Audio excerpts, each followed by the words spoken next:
സാറേ, അമേരിക്ക താരിഫിൻ്റെ കാര്യത്തിൽ ഓരോ രാജ്യങ്ങളോടും വ്യത്യസ്ത നിലപാടാണ് സ്വീകരിക്കുന്നത്. ഇപ്പോൾ ഇന്ത്യക്കെതിരെ 50% ബ്രസീലിനെതിരെ 50% പാകിസ്ഥാന് കുറച്ച് കൊടുക്കുമെന്ന് പറയും. ഇപ്പോൾ വിയറ്റ്നാമിന് ഈ രീതിയിലുള്ള ഇളവ് പ്രഖ്യാപിച്ചിട്ടുണ്ട്. അങ്ങനെയാണെങ്കിൽ പകരം വിയറ്റ്നാമിൽ ട്രംപിന് ചില ബിസിനസ് താല്പര്യങ്ങളുണ്ടെന്ന് കേൾക്കുന്നു. റിയൽ എസ്റ്റേറ്റ് കച്ചവടമുണ്ട് ആണല്ലേ? അതായത് വിയറ്റ്നാമിൻ്റെത് 46% ആയിരുന്നു.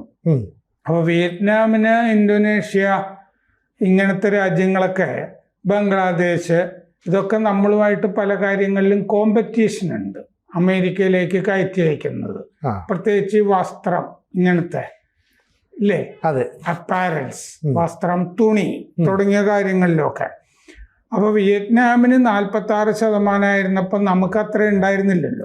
നമുക്ക് 25% ആദ്യം ഉണ്ടായിരുന്നുള്ളൂ, പിന്നല്ലേ 25 അതിൻ്റെ മുകളിലൊക്കെ വരുന്നത്. അതെ.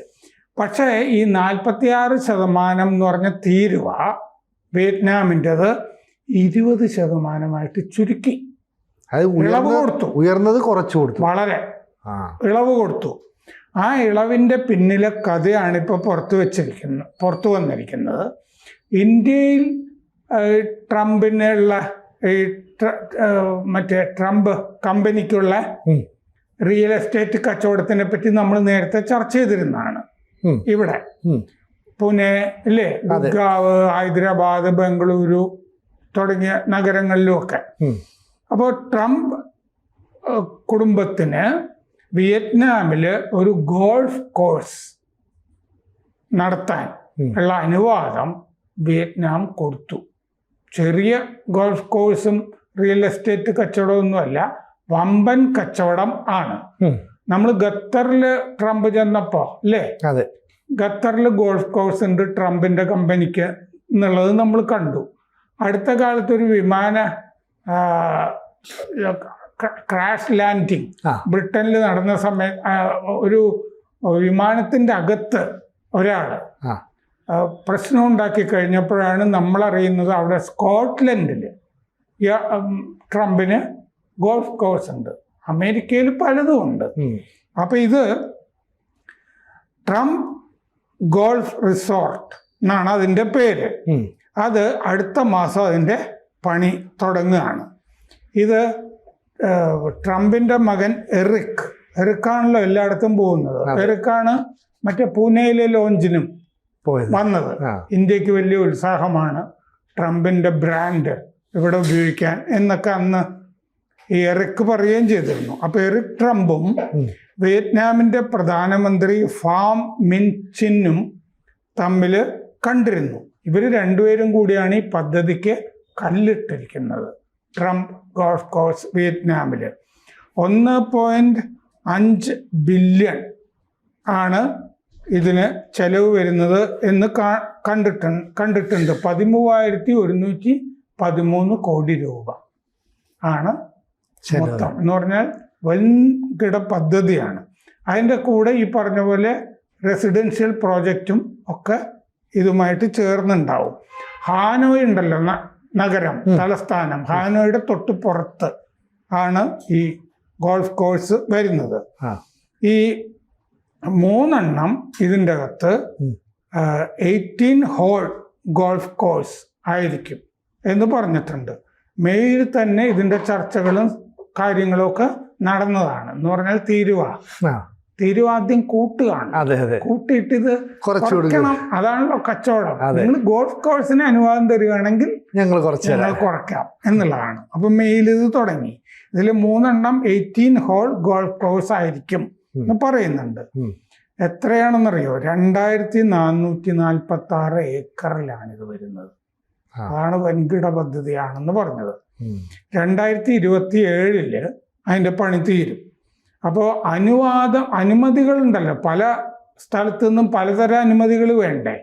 ഇതൊക്കെ അവിടുത്തെ ഭരണകൂടം തന്നെ ഇടപെട്ടിട്ട് ശരവേഗത്തിൽ ഈ അനുമതികൾ ഇതിന് കിട്ടി എന്നാണ് ന്യൂയോർക്ക് ടൈംസും ഒക്കെ റിപ്പോർട്ട് ചെയ്യുന്നത്. വിയറ്റ്നാമിലെ real estate company Kinh Bac City ആണ് ഇത് പ്രധാനമായിട്ടും ചെയ്യുന്നത്.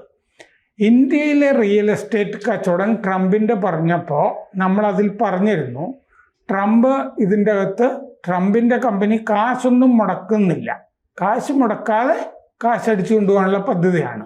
ഇന്ത്യയിൽ നിന്ന് 175 കോടി രൂപയോളം ഇതുവരെ 11 പദ്ധതികളിൽ നിന്നും കൊണ്ടുപോയി. എങ്ങനെയാണെന്ന് വെച്ച് കഴിഞ്ഞാൽ ട്രംപ് ബ്രാൻഡില്ലേ ആ പേര് ഉപയോഗിക്കുക. അപ്പോൾ അതിൻ്റെ ലൈസൻസ് ഫീ ഇങ്ങനെ പലത് ആ ഫീസും ഒക്കെ ആയിട്ട് വകയിരുത്തുന്നത് അത് ട്രംപിൻ്റെ കമ്പനിയിലേക്ക് വകയിരുത്തും. വെറുതെ ഇരുന്ന് കാശ് മേടിക്കുന്ന പരിപാടി. അപ്പോൾ വിയറ്റ്നാമിലെ റിയൽ എസ്റ്റേറ്റ് കമ്പനി കിൻബാക്ക് സിറ്റി പിന്നെ അതിൻ്റെ പങ്കാളികൾ അവരാണ് പണിയുക. നിർമ്മാണത്തിലൊന്നും ട്രംപിൻ്റെ കമ്പനി പങ്കെടുക്കുന്നില്ല. അപ്പോൾ ട്രംപ് ഓർഗനൈസേഷൻ എന്നാണ് ട്രംപ് റിയൽ എസ്റ്റേറ്റ് കമ്പനിയുടെ പേര്. ട്രംപ് ടവർ എന്നൊക്കെ പറഞ്ഞ് അമേരിക്കയിൽ പണിതിട്ടുണ്ട്. അപ്പോൾ ട്രംപ് ഓർഗനൈസേഷൻ ബ്രാൻഡിന് ഇവരെ ഈ വിയറ്റ്നാം കമ്പനി എല്ലാം കൂടി $5 മില്യൺ കൊടുക്കും ആദ്യമേ. അത് 43 കോടി രൂപ 5 മില്യൺ എന്ന് പറയുമ്പോൾ. ഇത് പൂർത്തിയായി കഴിയുമ്പോൾ ട്രംപ് കുടുംബമാണ് ഇത് ഓപ്പറേറ്റ് ചെയ്യുന്നത്. ഇതിൻ്റെ വിൽപ്പന തുടങ്ങിയ കാര്യങ്ങളൊക്കെ അവരാണ് ചെയ്യുന്നത്. അപ്പോൾ ഇതിൻ്റെ അകത്ത് താല്പര്യ സംഘർഷം ഇല്ലെന്നാണ് വൈറ്റ് ഹൗസ് പറയുന്നത്. പ്രസിഡന്റ് ആയിരിക്കുന്ന ഒരാൾ കച്ചവടത്തിൽ ഏർപ്പെടാൻ പാടില്ല, അങ്ങനെ ചെയ്യുന്നതാണ് താല്പര്യ സംഘർഷം എന്ന് പറയുന്നത്. അപ്പൊ ട്രംപ് പറയുന്ന എൻ്റെ കുട്ടികളാണ് ഈ ട്രസ്റ്റ് നടത്തുന്നത്, ഞാനല്ല. അതെന്റെ മക്കളുടെ ബിസിനസ് സംരംഭം. മക്കളുടെ എനിക്കറിയില്ല മക്കൾ എന്തൊക്കെയോ ചെയ്യുന്നു എന്ന് പറഞ്ഞിങ്ങനെ ഉഴപ്പുമല്ലോ കച്ചവടക്കാര്. പക്ഷേ ഇതിലെ പണം ട്രംപിനാണ് ആദ്യം കിട്ടുന്നതെന്ന് ജൂണിൽ തന്നെ ഇതിൻ്റെ വാർത്തകൾ വന്നിരുന്നു. ഇതിൻ്റെ റിക്ലമേഷൻ ഉണ്ടല്ലോ, ഫില്ലിങ് തുടങ്ങിയ സംഗതിയൊക്കെ, അത് നഷ്ടപരിഹാരം കൊടുക്കുന്നത്. അവിടെ കുറേ കർഷക തൊഴിലാളികളും കർഷകരും ഒക്കെ ഉണ്ട്. അവർക്കുള്ള നഷ്ടപരിഹാരം ഇങ്ങനെ പിന്നെ പണി നടത്തൽ ഇതിലൊന്നും ട്രംപിൻ്റെ കമ്പനിക്ക് പങ്കില്ല. ഇരുന്ന് തിന്നുന്ന പരിപാടിയേ ഉള്ളൂ. തീർന്നു കഴിഞ്ഞാൽ അതങ്ങ് എടുക്കും. അതാണ് ചെയ്യുന്നത്. ന്യൂയോർക്ക് ടൈംസ് റിപ്പോർട്ട് ചെയ്യുന്നുണ്ട് പദ്ധതി അതിദ്രുതം പുരോഗമിക്കുന്നു, പല ഘട്ടങ്ങളും പെട്ടെന്ന് മറികടന്നു. ഈ 2000 ചില്ലുവാനം ഏക്കർ ഉണ്ടല്ലോ, 2446 ഏക്കർ, അതിൻ്റെ അകത്തുനിന്ന് ഒരുപാട് കർഷകരെ ഒഴിപ്പിക്കാനുണ്ട്. അതൊരു വിഷയമാണ്. അതിനുവേണ്ടി $3200 ഓരോ ആൾക്കും കൊടുക്കും എന്നാണ് വയ്പ് എന്ന് പറയുമ്പോൾ 2.79 ലക്ഷം. ഇതാണ് ഒരു കർഷകന് കിട്ടുക. വളരെ തുച്ഛമായ തുകയാണ്. പിന്നെ അതിൻ്റെ കൂടെ അരിയും കൊടുക്കും എന്ന് പറഞ്ഞാൽ ഓണക്കിറ്റ് കൊടുക്കില്ല, അതുപോലെ അരിയും കൂടി കൊടുക്കും എന്ന് പറഞ്ഞിട്ടുണ്ട്. ഈ സ്ഥലത്ത് ഈ ലോങ്കൻ എന്ന് പറഞ്ഞ പഴം, വാഴപ്പഴം, ഇതൊക്കെയാണ് കൃഷി. ലോങ്കൻ എന്ന് പറയുന്നത് മലയാളത്തിൽ പൊരിപ്പുന്ന എന്ന് പറയും. പൊരിപ്പൂവം, ചെമ്പുന്ന, ചോളപ്പൂവം എന്നൊക്കെ പറയുന്ന ഒരു കായാണത്. അപ്പോൾ ലോങ്കൻ, വാഴപ്പഴം, ഇതൊക്കെയാണ് അവിടെ അധികവും കൃഷി ചെയ്യുന്നത്. ഈ കർഷകരും മിക്കവാറും ഒക്കെ വൃദ്ധന്മാരാണ്. അവർക്ക് നഷ്ടപരിഹാരമായിട്ട് $500 മില്യൺ നീക്കി വെച്ചതായിട്ടാണ് പറയുന്നത്. എന്ന് പറയുമ്പോൾ 4372 കോടി രൂപ വരും. അതും കുറയ്ക്കാനാണ് ഇപ്പോൾ ശ്രമം നടക്കുന്നതെന്നാണ് റിപ്പോർട്ടുകളിൽ കാണുന്നത്. അപ്പോൾ ആ നഷ്ടപരിഹാരം കൊടുക്കുന്നതിൽ ട്രംപിൻ്റെ കമ്പനിക്ക് ഉത്തരവാദിത്വമൊന്നുമില്ല. അത് അവിടുത്തെ റിയൽ എസ്റ്റേറ്റ് കമ്പനികൾ ആണ് ചെയ്യുക. 5 കർഷകർക്ക് ചതുരശ്ര മീറ്ററിന് $12 മുതൽ $30 വരെയാണ് കൊടുത്തിരിക്കുന്നത്. എന്ന് പറയുമ്പോൾ 1000 രൂപയെ വരുള്ളൂ. ചതുരശ്ര മീറ്ററിന് 1000 രൂപ ഒക്കെ വെച്ചാണ് കൊടുക്കുന്നത്. പിന്നെ കുറച്ച് ചെടികൾക്കുമൊക്കെ നഷ്ടപരിഹാരം കൊടുക്കും. അവിടെ കമ്മ്യൂണിസ്റ്റ് ഭരണകൂടമാണല്ലോ വിയറ്റ്നാമില്. അപ്പോൾ എല്ലാം ഭരണകൂടത്തിൻ്റെതാണ്. അപ്പൊ ഇത്രയൊക്കെ മതിയല്ലോ നഷ്ടപരിഹാരം എന്നാണ് കാണുന്നത്. അവിടെയാണ് മോദി വ്യത്യസ്തനാകുന്നത്. മോദി എന്താ പറഞ്ഞത്? ഞങ്ങൾ ഇത്തരം കരാറിനൊന്നും തയ്യാറല്ല, ഞങ്ങൾക്ക് ഇങ്ങനത്തെ ഇളവുകളും വേണ്ട, ഞങ്ങള് ട്രംപിന്റെ കമ്പനിക്ക് ഒന്നും ചെയ്തു കൊടുക്കില്ല എന്ന് പറയാതെ പറയാണ് ചെയ്തിരിക്കുന്നത് മോദി. ആ വക പരിപാടികളുമായിട്ട് ഇവിടെ വേണ്ട. പാകിസ്ഥാനിലും കച്ചവട താല്പര്യമുണ്ടല്ലോ, മറ്റേ ക്രിപ്റ്റോ കറൻസി ഇടപാട്, അവിടെ എറിക്ക് ഈ മകൻ വന്നതാണ്, എറിക് ട്രംപ്. അപ്പൊ മോദി പറഞ്ഞത് ഞങ്ങൾ ഇവിടെ കർഷക താല്പര്യത്തിനാണ് മുൻഗണന, നമ്മൾ ക്ഷീരകർഷകരെ അല്ലേ സംരക്ഷിക്കും പിന്നെ ജനിതക മാറ്റം നമ്മൾ ജനിതക മാറ്റം വരുന്ന വിളകൾ നമ്മൾ എടുക്കില്ല. ചോളം, ഗോതമ്പ് തുടങ്ങിയ സംഗതികളൊന്നും നമ്മൾ എടുക്കുന്നില്ല. പിന്നെ ഇലക്ട്രിക്കൽ കാറുകളുടെ കാര്യത്തിൽ നമ്മൾ അല്ലേ ഇത്തരം കാര്യങ്ങളൊന്നും നമ്മൾ ചെയ്യില്ല. കർഷക താല്പര്യം മുൻനിർത്തിയേ നമ്മൾ ചെയ്യുള്ളൂ. നമ്മുടെ ക്ഷീരവിപണി അത് സാധാരണ കർഷകരാണല്ലോ, അതിനെ ബാധിക്കത്തക്ക വിധത്തിൽ ക്ഷീരവിപണി നമ്മൾ തുറന്നു കൊടുക്കില്ല ഇങ്ങനെയാണ് പറഞ്ഞത്. പക്ഷെ അവിടെ വിയറ്റ്നാമിൽ ട്രംപിന്റെ ഗോൾഫ് കോഴ്സിന് വേണ്ടി 2446 ഏക്കറിൽ നിന്ന് കർഷകരെ ഒഴിപ്പിക്കുകയാണ് തുച്ഛമായ നഷ്ടപരിഹാരം കൊടുത്തിട്ട്. ഈ കള്ളക്കളി ഇന്ത്യയിലോട്ട് വന്നപ്പോൾ നമ്മൾ പറ്റില്ല എന്ന് പറയുന്നതാണ് ട്രംപിന് നമ്മളോടുള്ള വിരോധത്തിന് കാരണം.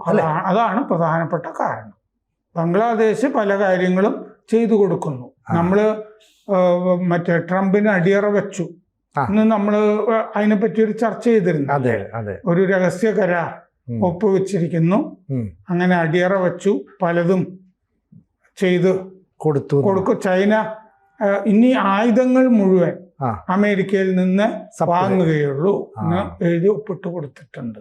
നമ്മൾ അതും കൂടിയ വിലയ്ക്ക്. അപ്പോൾ അങ്ങനെ പല ആവശ്യങ്ങളും ഇന്ത്യയുടെ മുമ്പിലും ഉന്നയിച്ചിട്ടുണ്ടാകാം. നമ്മൾ പറ്റില്ലെന്ന് പറഞ്ഞു. 5 റൗണ്ട് ചർച്ച കഴിഞ്ഞിട്ടും നമ്മളത് പറ്റില്ല എന്ന് പറഞ്ഞു.